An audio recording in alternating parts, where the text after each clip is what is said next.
should remain. So it's a very happy moment for all of us here, especially at the International Elders Day. This convention is being organized here in the state of Kerala, God's own country. Kerala is called as God's own country because whatever God can give, that has been given to Kerala. So that is why it is called as God's own country. And we are holding this convention here. Respected comrades from the presidium, led by Comrade Nambudiri, then Comrade Raghavendra, Comrade Jairaj, Comrade Shivagopal Misraji. He has got lot of responsibilities. Which responsibility I will tell? He is General Secretary of All India Railwaymen Federation. He is the Secretary Staff Side of National Council JCM. He is the convener of NJCA. He is the convener of the JFROPS, Joint Forum for Restoration of the Old Pension Scheme, for which all of us are fighting. So all these veteran comrades are here, and Comrade Joy, the chairman of the reception committee, and Comrade Baby just inaugurated and left. As far as my speech is concerned, the printed text is already circulated to you. So I am not going to read the speech which is already available to you. On behalf of the Asia Pacific Regional Office of the World Federation of Trade Unions, and also on behalf of the All India Trade Union Congress, the mother central trade union of our country, on behalf of All India Defence Employees Federation, which represents more than 4 lakh defence civilian employees, I convey my warm greetings to all of you, and I wish that this convention, when it concludes in the evening, is going to come with a Thiruvananthapuram declaration, an historic declaration, which will be a guiding factor when the international conference takes place at Athens for the future course of action by the TUI and of course by WFTU also. As everybody has spoken here, whatever policies being followed, the neoliberal economic policy, the privatization, it is not only the public sector is affected, the government sector is affected, the pensioners, the old age people, the veterans, the senior citizens, they are also equally affected. Because the load, the weight of these capitalist policies, it is having a very serious impact on the working class, especially the senior citizens. And that is why all over the world, barring few socialist countries, the main target, the main attack is on the old age security. Recently in Hindu, 3-4 days before, there was an article. And that article analyzed about various studies conducted, and which concludes that India today, everybody claims, is a young country. India is a country with a young population. But this report says in the coming days, India is going to be having a population of aging people. And in 2050, exactly 20% of India's population will be more than 60 years old. This is the study which is now coming. Now our delegates from Nepal and Sri Lanka are available here. Small countries, not economically, and Sri Lanka, the situation is very awkward. Very awkward. They have faced all the economical crisis, whatever they have faced. The working class of Sri Lanka is fighting against all those attacks. But in these two countries also, pension is not treated as a liability. as a liability by the government, the ruling class. But in India, where our Honorable Prime Minister and everybody claims it is a growing economy, it is going to be fifth in the world on economic situation. All these big claims are being made. But here, the attack on senior citizens is more than any other country. As rightly mentioned by Comrade Baby, myself and Misraji, as Misraji has mentioned, we are together in the Standing Committee of the National Council JC. As he has very correctly told, why 40%? Almost 50% of the issues are discussed in the National Council JCM is with regard to the pensioners issue, including restoration of the senior citizen concession withdrawn by the Railway Ministry. Even though the official side claimed, how can this be an agenda? How can this fall under the JCM scheme? Is it a service matter? How you are bringing this as an agenda? We cannot admit this as an agenda for discussion. Then we have to argue. Mr. Raji has to argue, he himself being from railways, and all of us have to argue. It is definitely concerning central government employees and pensioners. So it has come before the JCM. Because they are a part of the senior citizens.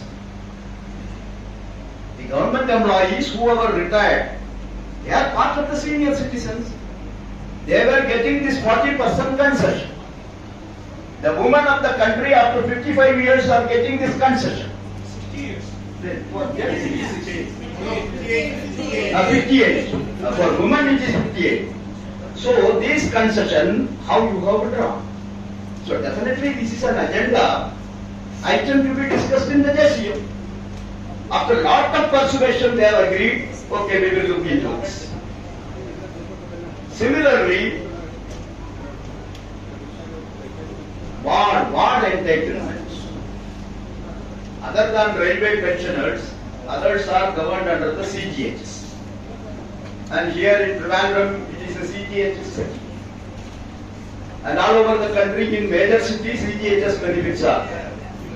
On the ward entitlement, on the 28th of October last year, CGHS issued an order revising the ward entitlement. But unfortunately, from 28/10/2022, so those who are getting more than 50,500 rupees basic pay, they are all entitled for private ward. But that benefit is given only to those pensioners who retired on or after 28/10/2022. So Misraji and myself, we fought in the health ministry. We told, what is this discrimination you are doing? Somebody was working under me, because in government hierarchy is there. Somebody was working under me. He retires after 28/10/2022. I retired prior to that. Now both of us are admitted in the hospital. My subordinate, he will be in the private ward, and I being his superior. Is it not discriminating? Is it not a violation of the Constitution? Is it not a violation of the fundamental rights I am having? Because there are many people who retired after 1/1/2016 with this basic pay. And as per Pay Commission's recommendation, all the pensioners who retired prior to 2016, their pay is also fixed by notionally fixing in the 7th CPC pay scale. So if they also cross this limit, they should be entitled for private work. So we are fighting. And the rates, whatever CGHS has fixed, hundreds of Supreme Court judgments are there. Hundreds of Supreme Court judgments are there. Government employees and pensioners, they are eligible for full medical reimbursement. It is the responsibility of the government to make full reimbursement. But they don't make it. They restrict their own rates. With a lot of fighting in the JCM only, 150 rupees consultation fees has been increased to 300 rupees. Because no doctor is prepared. Many, I am from Chennai, 2-3 major hospitals. Miyat Hospital, Sri Ramachandra Medical College Hospital, they were all reputed multi-speciality hospital. Originally they were in CGHS. Now they have withdrawn. They say we don't want to be in CGHS because the government is not making payment for us. Even for that we have to fight in the National Council JC. Some 500 crores due was there for the hospitals. After we fought, then some 300 crores they have cleared. So this is how the senior citizens are taken into task. The Parliamentary Standing Committee have recommended, instead of waiting up to 80 years for 20% of restoration of pension, after our representation to the Parliamentary Standing Committee, they have recommended. Thus, after all, the average age of Indian, in Kerala it may be 75 and 77. But average age of Indian is now 72 years. That means how many people will live up to 80 years for getting that 20% restoration? Will not be there. And all those facts we told before the Parliamentary Standing Committee, and they have rightly recommended. Every year there should be a 1% rise in the pension. That means every 5 years increase their pension by 5%. Somebody is 65, then increase the pension 70, increase the pension by 10%. So this recommendation is given by a Parliamentary Standing Committee. But unfortunately this government doesn't honor any Parliamentary Committee recommendation. Recommendation will remain as a recommendation. We have given agenda that this has to be implemented, this benefit has to be given to the senior citizens, but still they don't give it. And you know there are judgments of the Supreme Court and High Court. 80 years or completion of 80 years for restoration of this 20%. That is also a major issue. High Court has ruled, Supreme Court has ruled. 80 years means once he completes 79 and enter 80, 20% has to be given. But the government is taking a position, 80 means 80 has to be completed. And then only 20% restoration will be there. The court judgments also they are not honoring. People who retired after 1 month 2006 in the month of June, even after 12 months completion, July 1st they are not in service. So their increment they have lost for no mistake of theirs. 12 months, honorably they have worked. Actually they should have given a increment, they have not been given. So recommendation is therefore giving a notional increment and calculating their pension. That also we are fighting. They are not accepting. We have calculated and shown whatever the 40% commutation pension is being made by the central government employees, you are recovering within 12 years with the present rate of interest and all those things. So if that is the case, why can't you restore the commuted value after 12 years? That also they do not accept. So these policies, what we call neoliberal privatization, all these policies, it is not only attacking the working class, the people who really work, but the people who have worked and retired, like us, they are also being attacked. So therefore this conference carry a very important role. Now contributory pension scheme, right? This is an outcome of the policy, no?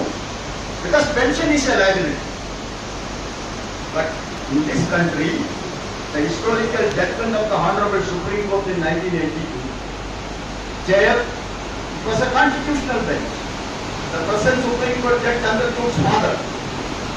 It is called as the Magna Carta of the pensioners. Here it has been categorically told, pension is not a gift. Pension is not a bounty. Pension is not an ex gratia. Pension is not of the employer. Pension is a fundamental rights of every government employee. This is a Supreme Court judgment. But despite that, the new pension scheme, the contributory pension scheme has been introduced. Its outcome, Vishwaji has very rightly put. Somebody retired with 30,000 basic pay is getting only 500 rupees, 800 rupees, 900 rupees. How can somebody survive this? Kerala state government is giving 1,600 rupees for a veteran. He has not served any government, he has not served anything. But if he is aged more than 60 years, the government is paying 1,600 rupees. Even that 1600, after contributing 10% of my DA and the basic pay, and government contributing 14%, with 24% contribution every month, the result is 2,000 rupees, 3,000 rupees. Nambudiri Sahib was mentioned. The committee, Somanathan committee, finance secretary. What is the terms of reference? Improvement. And what Nirmala Sitharaman announced in the parliament? We have been receiving demands that there should be improvement in the NPS. So Misraji asked Mr. Somanathan, who has demanded you improvement? First you tell. Any organization in this country have come to you and demanded that we want improvement in NPS. All of us are in one voice demanding scrap the no guarantee NPS and restore the defined and guaranteed pension under the pension rule 1972. This is our demand. Who has asked improvement? You have made improvement. From 10% you have made 14% your contribution. But even then, the pension is only 2,000, 3,000. So what is the meaning of this? So what improvement you are going to make? So we are not here for any improvement. We want that the Somanathan committee should recommend scrapping of the new pension scheme and restoration of the old pension scheme. We have categorically told. And now we have taken a historical decision at Ramlila Maidan. Lakhs of people have come, workers from railways, defence, postal, income tax, accounts, audit, state government, teachers from different spectrum, primary, middle, university, college, all youngsters. 25 years, 30 years, 35 years, 40 years. Lakhs of people have come to Ramlila Maidan. And there we have declared, we are going for an indefinite strike. And the ballot is going to be taken on 20th and 21st of November.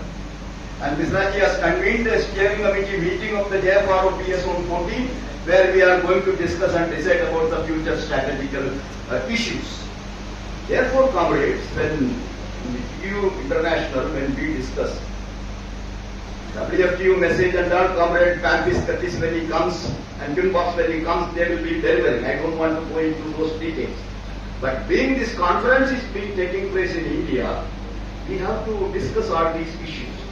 Problems is not only the working class, the employees are facing. Employees are in difficulties.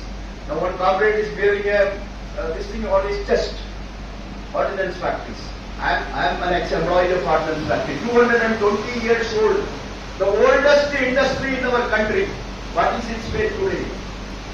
It has been splintered into 7 corporations, violating 5 agreements with this federation. Right from Jack Fernandez, Pranab Mukherjee, Jaswant Singh, A.K. Antony, Manohar Parrikar. 5 ministers have given in writing, ordnance factories cannot be corporatized because these are all war industry. Defense preparedness of this country, they are there to achieve self-reliance in defense. We cannot corporatize and then privatize it. The government, they don't bother. With all our opposition, we went for 5 days strike. Today, ordnance factories is splintered into 7 companies. Now, within a period of 2 years, government has appointed another committee to reduce it to 4 corporations. That means it's a failure. Your experiment is a failed experiment. Railway is also under attack. They are taking all efforts to corporatize the railway production units, to privatize the railways. Which department is spared? There are about, last meeting Misraji raised this point, 11 lakh posts are lying vacant. 11 lakhs. In central government alone. In railway alone, more than 4 lakh posts are lying vacant. And the socially, economically downtrodden community, the only opportunity for them to get job is only in public sector and government sector. But that is being sealed. No employment is generated. So where this country is going? So we as senior citizens, when we discuss our issues, we have to discuss because all these things have got a bearing on us. Our pension, our terminal benefits, our health care, everything has got a bearing on the political policies being followed by the ruling party and the ruling class. So therefore, this conference has to discuss all these type of issues the pensioners are facing, the difficulties we are facing all over the world. It is not only in India we are facing. As rightly told here, and also Comrade Raghvendra has critically analyzed in his Development report that how the pension is taking different shape in different countries. So pension is under attack. The old age security, after all, I don't know what they have to. The International Labour Organization has categorically told that we should have a decent and dignified old age life. So for decent and dignified old age life, two things are very important. One is wealth, another is health. Wealth is money, and money comes from pension. And money is there, health can be taken care of, because health is being disturbed in this country. No money is spent for public health care, no money is spent for public distribution, education. Everything is under attack and everything is under privatization. So that means these policies being followed by the different capitalist countries to favor the corporates, to favor the multinationals, ultimately the cost has to be paid by either the working class or the retirees and pensioners. That is what Namboodirishra was classified. Pensioner, because we are getting some pension. Retirees, somebody retired at the age of 60 years because he cannot work. Where is the retirement for him? After 60 years he cannot work. Somebody cannot work up to 70 years. We are seeing people working at the age of 80 years also for earning one-time or two-time bread. So that means very rightly the EUI has been classified as EUI not only for pensioners, it is for the retirees also. The people who cannot work, who have contributed everything during their life, wherever they may be. After all, have we not contributed to the growth of the society? At least 35 years minimum we work in whatever sector we work. We have contributed. And almost 20 to 30% of our earnings have gone as a tax only. We have given back to the government, either as income tax or as a GST. We are giving back to the government. So when we are giving back to the government from the 30-35 years span of service, and the government doesn't want to take the responsibility of ours when we are left with already 10 or 12 years to remain in this world. So that means these type of policies we have to fight up. We have to fight up. No other way. We cannot leave it to the trade unions alone. Trade unions, yes, they are fighting. Trade unions are fighting for everybody. But we, as pensioners organizations, whatever department, maybe from the banks, maybe from the insurance, state government, railways, defense, postal, whatever the capacity we have got, we have to revolt against these policies. Our voice has to be heard by those people who are ruling. And that type of a situation, if we create, no government can ignore the working class and no government can ignore the senior citizens. And that is why 5 or 6 state governments, how they have done. It was only because keeping election in mind. So that means in our country, everything is related with the politics. Everything is related with election. Now the general election is going to come. An India alliance has been made. We were discussing, Vice President Misraji were discussing. We have told India has to come, the India alliance has to come with an open declaration. If we come to power, we will review all privatization, corporatization policies. We will restore the old pension scheme. After 2015, the Indian Labour Conference has not taken place. Every year it has to take, as per ILO direction. Every year it has to take tripartite meeting between government, employer and employees. But after one meeting he held, Narendra Modi in 2015. He thought, because you know his way of communication, only one-way communication. He will speak and 140 crore people should listen to him. Nobody should ask him.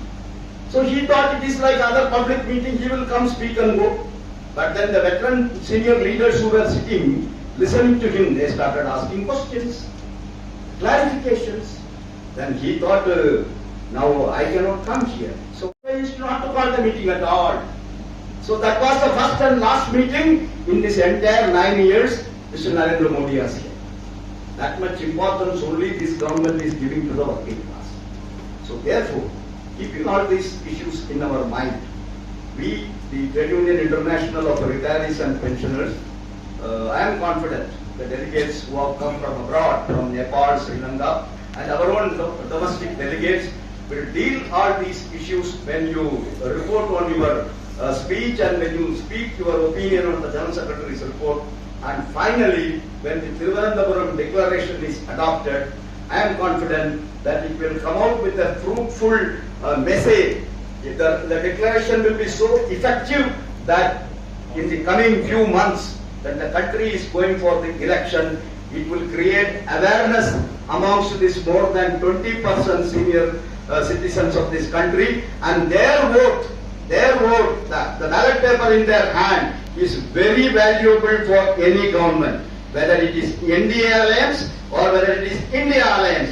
They cannot ignore us, they should take care of us, and if they ignore us, we have to teach a lesson to those political parties, and we can do it. We have got the capacity, and I think this convention will travel its journey towards that direction. With these few words, once again, I wish your convention all success and my revolutionary greetings to all of you. Thank you.